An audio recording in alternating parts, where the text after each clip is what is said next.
নগৰৰ ব্যক্তিসকলক লৈ এখন সভা আৰম্ভ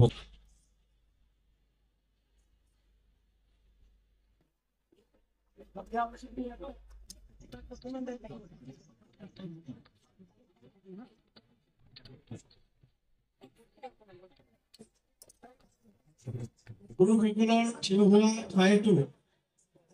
গ্ৰহণযোগ্য হোৱা নাই সেইবাবে তেওঁলোকক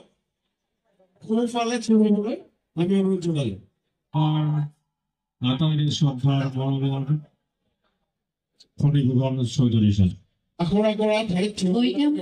বৰ্ষণ গাঁৱৰ গ্ৰুপ লিডাৰক বিচৰা হৈছে প্ৰতিফলিত কৰিব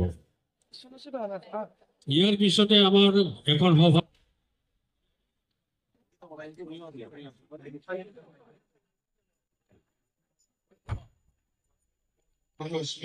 দিবাকৰম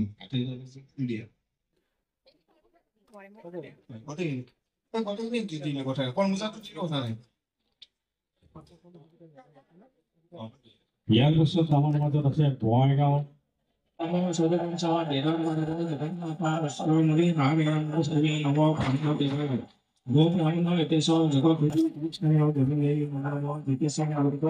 নমস্তে বিশ্বমন নমস্তে হেলিজাম মহাবুলাম সান্দাকারং ভুজলজনম বিশ্বাধারং গগনসত্তিসুন্দে ভববর্ণস্বাইকম লক্ষ্মীকান্তং নমঃ যোগীরি বিধায়নকম বন্দে বিষ্ণু ভবরম সর্বলোক প্রাণারাম নমো দেবায় গোপ্রাঙ্গিনামৃতেশ্বর জগৎদেবী কৃষ্ণায় গোবিন্দে নমঃ জিতেশং পুগরকং নমস্তে বিশ্বমন নমস্তে ক্রিকেট পরিমাণ ভঙ্গন্দে পরমানন্দ মাধবম Om Sarvabhaum Siddhi Sarvabhata Sandhike Sarvabhnatam Bhakti Namaste Kristo Siddhi Abortam আৰু এই বঙাইগাঁও পানী ৰাজ্যৰ মনৰ পাঞ্চা কৰিব নিশ্চয় কৰিছোতে মায়ামিনী আমাৰ বন্তি পজৰ এটা আছে অকমান চাহ আহি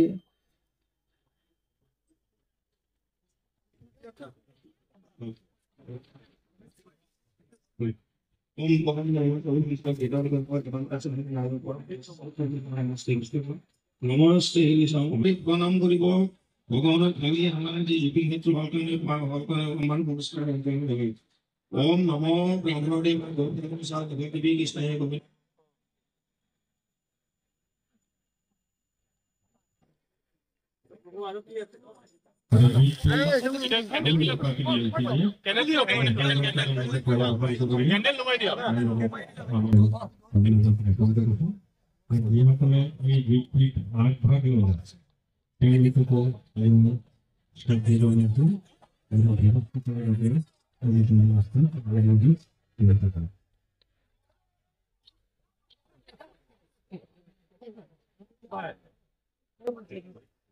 এটা প্লেটত তাতে দিব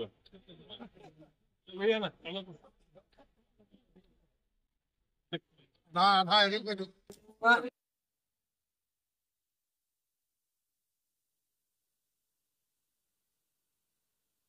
ওকে লিখিছে জুবিন গাৰ্গৰ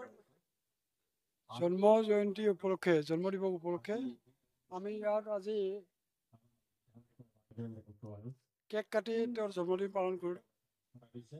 তেওঁক আজি জন্মদিনৰ দিনত আমি জুবিন গাৰ্গক শ্ৰদ্ধাঞ্জলি জ্ঞাপন কৰিছোঁ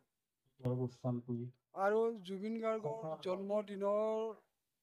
জন্মদিনৰ সংগতি ৰাখি আমি ইয়াত এই জুবিন ক্ষেত্ৰত যি আমি পৰিকল্পনা কৰিছোঁ এই পৰিকল্পনাৰ অংশ বিশেষ জুবিনৰ প্ৰতিমূৰ্তি নিৰ্মাণৰ কাৰণে আমি আজি ইয়াত আধাৰশিলা স্থাপন কৰিলোঁ গতিকে ইয়াৰ জৰিয়তে আমি আজি যি শুভ আৰম্ভণি আমাৰ হ'ল আৰু ইয়াৰ পিছত ইয়াত আমি ভাবোঁ যে আমি ইয়াৰ প্ৰায় 10-15 কোটি টকীয়া প্ৰকল্প এটা আমি প্ৰস্তুত কৰিছোঁ আৰু এই প্ৰকল্পটো প্ৰস্তুত কৰোঁতে নিশ্চিতভাৱে কিছু সময়ৰ প্ৰয়োজন হ'ব কিন্তু ইয়াত আমি অংশ হিচাপে আমি তাৰমানে পাৰ্ট এইটো বস্তুটো আমি সম্পূৰ্ণ কৰি ল'ম প্ৰথম পৰ্যায়ত আমি জুবিন গাৰ্গৰ প্ৰতিমূৰ্তিটো আমি 2-3 মাহৰ ভিতৰত সম্পূৰ্ণ কৰি উলিয়াম ইতিমধ্যে জুবিন গাৰ্গৰ যিটো ক্লে মডেলটো হৈছে যিহেতু জুবিন গাৰ্গৰ মূৰ্তিটো আমি ব্ৰঞ্জৰে নিৰ্মাণ কৰিম কিছু সময়ৰ প্ৰয়োজন হ'ব আমি আশা ৰাখিছোঁ মাৰ্চ মাহ মানত আমি জুবিন গাৰ্গৰ প্ৰতিমূৰ্তি আমি স্থাপন কৰিব সক্ষম হ'ম। তাৰপিছতেই আমি ইয়াৰ যিবিলাক আনুষংগিক যিবিলাক কম্পনেণ্ট আছে, সেই আনুষংগিক component as for example auditorium, বাটচৰা, amphitheatre, underground sound system, এই জাতীয় বস্তুবিলাক আমি পৰৱৰ্তী পৰ্যায়ত গেট এইবিলাক বস্তু আমি পৰৱৰ্তী পৰ্যায়ত আমি আৰম্ভ কৰিম। পৰৱৰ্তী পৰ্যায়ত মানে এই জুবিন গাৰ্গৰ প্ৰতিমূৰ্তি স্থাপন হৈও থাকিব, নিৰ্মাণ চলিব, লগে লগে আমি এই প্ৰকল্পবিলাকৰ কাম আৰম্ভ কৰিম। না আমি এতিয়ালৈকে আমি 10 পৰা 12 কোটি টকা ব্যয় হ'ব আৰু আমি এইটো 2 বছৰৰ কাৰ্যসূচী লৈছোঁ, কাৰণ এইটো আমি আচলতে বঙাইগাঁওবাসী ৰাইজে আমি কৰিব লাগিব। এতিয়ালৈকে আমি চৰকাৰত জড়িত কৰোৱা হোৱা নাই। আমি দৃঢ় যে আমি এই 10-12 কোটি টকীয়া যিটো প্ৰকল্প লৈছোঁ, আমি অতি কম দিনৰ ভিতৰত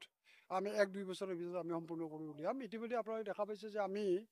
যিহেতু জুবিন গাৰ্গ এগৰাকী প্ৰকৃতি প্ৰেমী আছিল, আমি ইয়াত এখন অৰ্কিড গাৰ্ডেন, তাৰমানে ইয়াত যিবিলাক গছ গছনি আছে, প্ৰতিটো গছ গছনিত আমি কপৌ ফুলকে আদি কৰি যিবিলাক থলুৱা অৰ্কিড আছে, এই থলুৱা অৰ্কিডবিলাক আমি ইয়াতে ৰোপণ কৰাৰ কাৰণে ব্যৱস্থা যোৱাকালি আৰম্ভ কৰিছোঁ। আৰু আমি যিগৰাকী ব্যক্তি আমি এই কামটো অৰ্পণ কৰিছোঁ, তেওঁ তাত বিভিন্ন ধৰণৰ ভেৰাইটিছৰ তেওঁৰ তাত অৰ্কিড আছে, আৰু তেওঁ আমাক কথা দিছে যে এইটো বস্তুটো তাৰমানে এখন তাৰমানে আটক ধুনীয়া অৰ্কিড উদ্যান তেওঁ গঢ়ি তুলিব।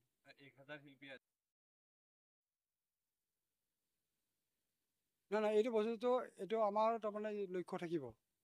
যেনেকৈ আজি ধৰি লওক আমাৰ এইটো শুভ আৰম্ভণি, এইটো জাষ্ট আৰম্ভণি, আমি আজি তাৰমানে নিউ বৰ্ণ বেবী। গতিকে আমি এতিয়া বস্তুটো যেতিয়া আমাৰ জুবিন গাৰ্গৰ প্ৰতিমূৰ্তি নিৰ্মাণ সম্পূৰ্ণ হৈ উঠিব, তেতিয়া জুবিন গাৰ্গ এটা তাৰমানে শৈশৱ পাব।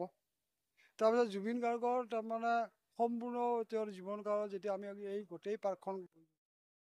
পূৰ্ণ কৰি তুলিম, তেতিয়া নিশ্চয় জুবিন গাৰ্গ সম্পূৰ্ণ হ'ব। আৰু তেতিয়া আমি যেনেকৈ প্ৰতিমূৰ্তিটো নিৰ্মাণৰ সময়ত আমি 5,000 শিল্পীৰে মায়াবিনী গীতটো পৰিৱেশন কৰাৰ কাৰণে লক্ষ্য ৰাখিছোঁ। আমি যেতিয়া সম্পূৰ্ণ জুবিন গাৰ্গৰ পাৰ্কখন সম্পূৰ্ণ হ'ব, যিদিনা আমি উন্মোচন কৰিম, সেইদিনা আমি অন্ততঃ 10,000 শিল্পীয়ে যাতে যোৱা এই মায়াবিনী গীতটো আমি গোৱাই এই জুবিন ক্ষেত্ৰখনক জুবিনৰ নামত উৎসৰ্গ আমি কৰিব পাৰোঁ, তাৰ চিন্তা আমি